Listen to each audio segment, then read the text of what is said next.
But no, would that fight interest you? You versus Ian, you versus iDubbbz on Creator Clash main event. Would that be something that interests you? I feel like that's almost interests me as much as the Deji fight. Yeah. Because with the Deji fight, there's still a sour taste there. Like, he feels like he should have won. I don't get the credit for winning. So we both want to prove something. But with iDubbbz, if we fought, I'm sure I think we could fight at like a weight we both want to fight at. I bet we would fight at like one. I think his biggest problem was he was too heavy against Dr. Mike, and he wasn't used to it. So if we both got to fight at like 165 or 170, ooh, I fought Deji at 170, but I prefer 165. Right. But if we did, that'd be good, because I think that he didn't get as much credit as he should have got for his fight either, because he was taking hits and he was swinging the whole time. And you could tell in his face he was gassed, and he was still like... Against a big boy with Dr. Mike, too. He took some shots that fight. Man. That was wild. Mike was cracking him, and he was there for it. So I think that fight would be really, really fun for you. And, I mean, listen, you got names, you got options, so can we confirm right here, right now, will we be seeing Alex Wassabi in the ring in 2023? 100%. I want this to be my boxing year. Like, last year was supposed to be, then I passed on a couple fights with Bryce Hall, and then... Really? Talk to me about that. Who tried to set up you and Bryce Hall? Bryce tried to set us up for a Triller fight or something, but then he ended up not even fighting in it. But if you saw, like, our exchange... Yeah. You can see the DMs where he's like, "Please, fight me. Yeah. And then... I don't think that fight goes well for Bryce either. So probably good on his end. Who else was a fight you didn't quite get to? Manny Pacquiao Jr. We were in talks on that, because for both those fights I would have to go down and I had to go up for KSI, so I had to get ready. Yeah. But that sucks, because I should have just taken those fights, because you never know what's gonna happen. But this year, that's what I want to do. I want to fight like back to back, like every 2 or 3 months, as much as possible. And that's the goal. Would you be down to, again, if relationships were mended, would you be down to do that on Misfits, on just yeah? I have no hard feelings towards anybody.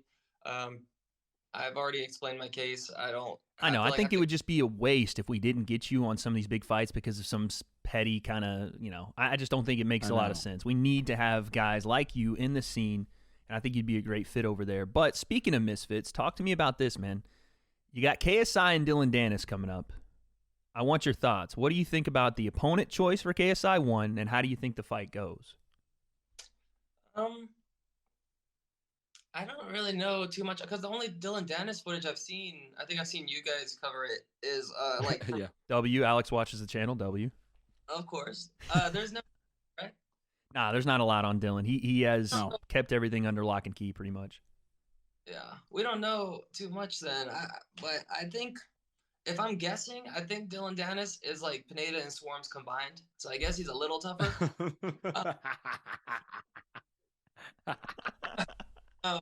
So I just step forward, at least. Are you saying, though, that you would have been more of a challenge to KSI than Dillon is? Is that what we're hearing here? I think so. I mean, it's hard to tell, because I have nothing against Dillon Danis. I haven't seen anything. So if you compare what I can do to his old footage, then yes, I'm a lot better. Okay. So how do you see that fight going? Does KSI, in your opinion, need to knock him flat out? Yeah, and I think he will. I think he's gonna, like when Ben Askren was fighting Jake, my friends are like, "Win." I was like, "I don't know, maybe," and they're like, I said, because from MMA, he's used to getting punched with those tiny gloves. Bro, I was on board with you. Talk to him, Alex. Talk that stuff, man. That's what we're all saying. Me and Wade were on that. We were riding so hard for Ben. We were leading the train, bro. Hop on, dude. All aboard, bro. So I think that's gonna be a similar thing with Dillon Danis. I think he's gonna think, "Oh, I'm better than Ben," and then he's gonna come in and try to throw, and then he's gonna get caught with something, and it's gonna be too late. Like, he's gonna get rocked before he can realize that he needs to not do whatever he's gonna do, which is probably jump in there, or like, I don't know. We just gotta see. It's hard to tell without information. Yeah. What about what other fights on that card are you really looking forward to? You got Slim, Tom Zanetti. I'm looking forward to the same one everybody else is looking forward to. Bruckner and Salt Poppy. Yeah, exactly. Yes. That might be my favorite matchup ever. It's a big fight, man. It's a big fight. It's gonna be so cool, and Salt Poppy's just so dope and smooth, like with his talking and his style. And then Bruckner, he's like respectful and he's tough and he's just like a big dude. He's a freight train, bro. He's a freight train. He's gonna try to mow Salt Poppy down. So it's a great stylistic matchup. You got smooth, suave, great defensive counter puncher, and a guy that's just an absolute tank. Just gonna come forward, big volume. How do you see? We're gonna get your official prediction here. How do you see that fight going? Who wins, man? That's the hardest question you asked so far. It's gonna be a good one. I think. Oh dang. Well, it's hard to tell freaking Bruckner too, because with Chase, he was doing what I said Deji was doing, where he was just escaping and running, so it was hard to look good. So yep. You can't look good. So I don't know what he's at, but Poppy is like he's never fought anybody this big or this experienced or this strong or this heavy. Maybe this heavy. I don't know. But I gotta stick with Salt Poppy. I gotta stick with the Philippines. Let's go, Salt Poppy. That's right. That's right. My favorite fight of the night. I guarantee it. Yeah, that one's gonna be a banger. Speaking of guys like Salt Poppy, like Slim, King Kenny, even, which we haven't talked about him today.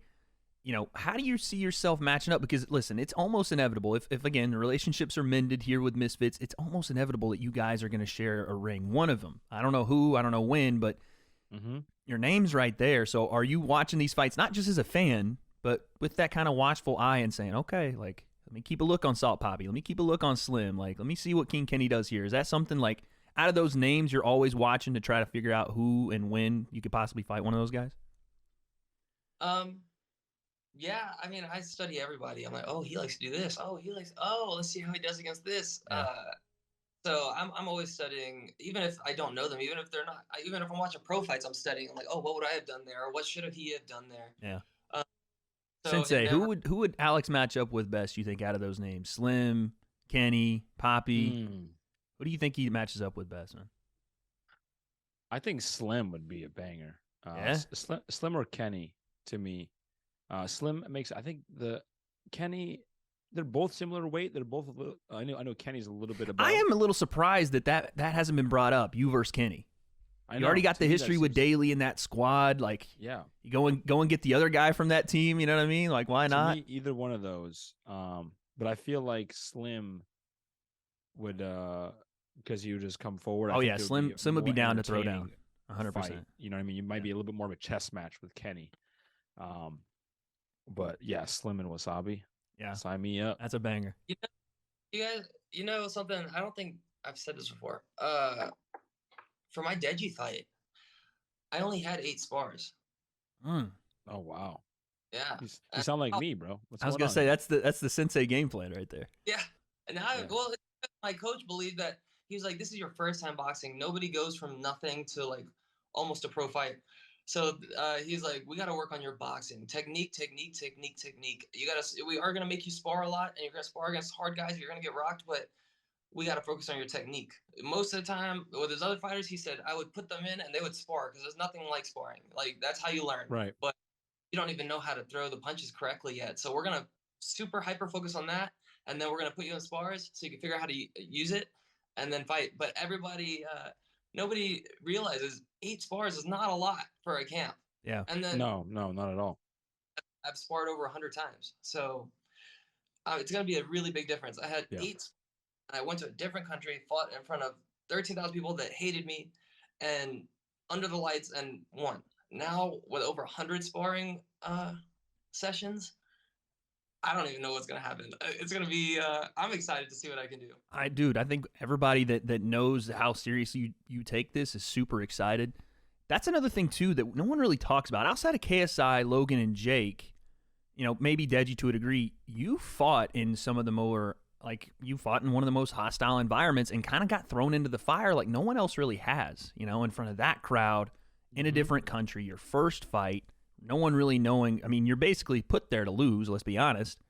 motion was against me. I was gonna say there was a lot of stuff there that wasn't going your way. So I think that's another thing that people are not giving you credit for is being able to fight in adverse situations. So.